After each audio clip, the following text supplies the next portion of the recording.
Formal nang nagbukas ang ASEAN Summit. Panawagan ni Pangulong Bongbong Marcos sa mga miyembro nitong bansa magkaisa sa gitna ng krisis. Live mula sa Lapu-Lapu, Cebu, nangungun sa balita si News 5 Palace correspondent Maricela Lili. Maricel, malaki epekto ng gera sa Middle East. Paano yan haharapin o hinaharap ng ASEAN countries? Yes, Jiggy. Yan nga, yung naging sentro ng usapin dito sa 48th ASEAN Leaders Summit dito sa Lapu-Lapu, Cebu. Sa opening ceremony pa lamang, kanina dito sa Lapu-Lapu, binigyang diin agad ni Pangulong Bongbong Marcos yung importansya na mapag-usapan ito. Maging doon sa plenary session kanina ng mga leader, ipinahayag nila yung pagkabahala ng ASEAN dahil dun sa patuloy na krisis na nangyayari dyan sa Middle East. Dahil hindi raw maikakaila na dahil sa krisis na nangyayari dyan ay malaki yung epekto nun sa ating rehiyon dito sa ASEAN. Kaya nga daw ang sinasabi ni Pangulong Marcos kanina, 3 puntos talaga yung kanilang tinutukan sa usaping ito. Una ay yung energy security dahil kailangan daw bigyan ng puntos yung pagtutulungan ng 11 bansa sa ASEAN to ensure na meron tayong sapat na supply ng kuryente at ng petrolyo at mabawasan yung ating dependence doon sa mga imported na petrolyo nang sa gayon at saka sa fossil fuels. Dapat mabawasan na rin daw yung ating dependence eventually at magpumunta na tayo eventually sa renewable energy na sa gayon na hindi tayo basta-basta maaapektuhan ng mga outside forces o ng mga krisis sa ibang bansa. Pangalawang tinutukan nila ay ang food security dahil alam naman natin na kapag nagkakaroon ng problema sa presyo ng petrolyo, sa supply ng petrolyo, ang kasunod niyan, yung presyo at supply na rin ng mga pagkain at iba pang basic commodities. Pangatlo, ito daw ay isa sa pinaka-importante sa bansang Pilipinas ay yung pagtitiyak ng kaligtasan ng mga ASEAN nationals, partikular yung mga naroroon sa Middle East. Napaka-importante nito para sa Pilipinas, sabi ng Pangulo, dahil alam naman natin na maraming mga overseas Filipino workers at pinakamalaking bilang nila ay nagtatrabaho sa gitnang silangan. Pakinggan natin yung naging bahagi ng pahayag ni Pangulong Bongbong Marcos tungkol dito. We must work together to stabilize food security. Disruptions in trade and transport stemming from the closure of the Straits of Hormuz quickly affected food prices and supply, especially fertilizers, and subsequently the welfare of our peoples. At Maricel, kaugnay sa issue ng agawan ng teritoryo sa South China Sea, ay napag-usapan ba ito?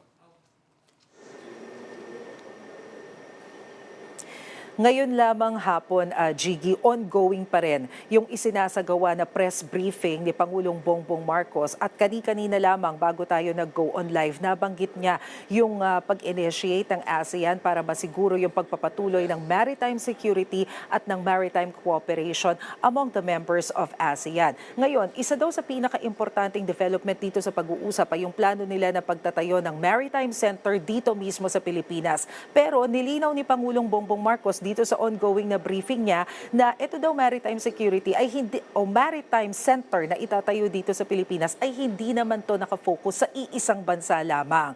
Pero ang paliwanag niya kasi ngayon na halimbawa ay hindi pa malinaw kung ano yung mangyayari sa West Philippine Sea sa issue ng agawan dito sa West Philippine Sea. Habang palabo daw yan ng palabo, lalo daw importante na magkaroon tayo ng maritime center dahil ito daw yung magiging sentro ng mga ASEAN countries to ensure na magtutuloy-tuloy yung freedom of navigation dyan sa West Philippine Sea. Ngayon pa lamang daw kasi ang sabi ng Pangulo na experience natin kung gaano kalaking problema yung idinulot ng pagsasara ng Strait of Hormuz dahil 20% nga ng global supply ng langis ay dumaraan dyan. Lalo pa raw kapag ka naapektuhan yung West Philippine Sea o yung South China Sea dahil napakalaki daw ng mga kalakalan na nangyayari dito. So to ensure na malayang makakapangalakal, malayang makakapaglayag yung mga nangangailangan dyan sa area na yan, importante na meron ding maritime center na tututok sa usapin. Jiggy. At Maricel, may mga leader ba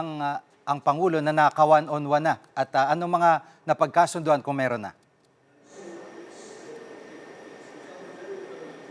Jiggy, ngayong araw inaantabayanan pa natin kung may iaabiso ang Presidential Communications Office kung meron pang iba pang nakatakdang bilateral meeting si Pangulong Bongbong Marcos. Pero kahapon, humarap siya sa Prime Minister ng Vietnam, si Lee Min Hong, kung saan ay nagkaroon sila ng kasunduan para patibayin pa yung rice importation o yung rice trade ng long term sa pagitan ng Pilipinas at ng Vietnam. Bukod dyan, kagabi, nagkaroon ng trilateral meeting si Pangulong Bongbong Marcos kasama naman ang mga heads of state ng Thailand at Cambodia. Alam naman natin na yung Thailand at Cambodia nung nakaraang taon nagkaroon sila ng hidwaan dahil doon sa kanilang border at territory issues. Pero kagabi, siniguro ng Thailand at ng Cambodia na magkakasundo sila para i-explore yung lahat ng mga mechanisms na pwede nang sa gayon ay magkaroon ng peaceful resolution itong pangyayaring ito dahil hindi naman daw nila maikakaila na malaki rin yung problema na dulot kapag hindi